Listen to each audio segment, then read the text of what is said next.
வணக்கம். இன்னைக்கு ஆட்டு தீவனத்தை பற்றி என்ன உணவு கொடுக்குறோமோ அத்தனையும் இன்னைக்கு பார்க்கலாம். தீனி கரும்பு பற்றி பார்க்கலாம் இன்னைக்கு. அது வந்து தீனி கரும்பு வந்து ஒரு மாதத்துலேயே வந்துடும். கரும்பு காட்டில் போட்டால் அதை வெட்டி நறுக்கி போட்டால் தான், இல்லைன்னா நறுக்கி போடணும்னா சோவை விட்டுட்டு கரும்பு அப்படி விட்டுரும், வேஸ்ட்டாக போயிடும். போட்டால் தான் ஆடு நல்லா திங்கும். நான் கொட்டி காட்டணும், நீங்கள் பாருங்கள்.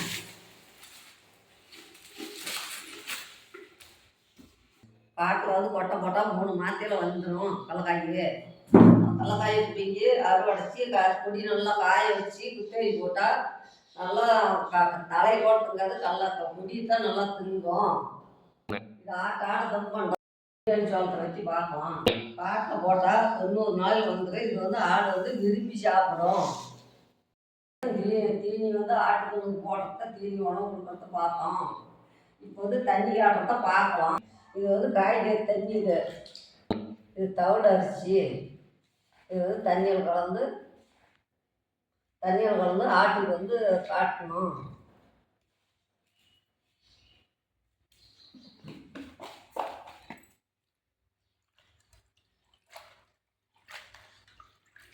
இப்போ காட்டுனதெல்லாம் ஆட்டுக்கு வந்து போடலாம்.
Thanks for watching.